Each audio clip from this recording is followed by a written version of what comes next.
the triangle nut, 30 centimeter 50 paracord overhead nut like this. Okay, pinch on this area, put here, insert here, so it's like this. Tighten up. As you can see, there is a triangle nut.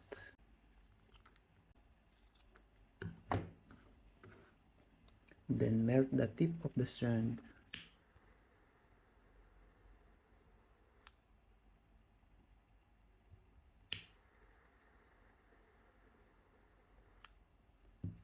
Okay, so we have now triangle nut, shipper pull, paracord.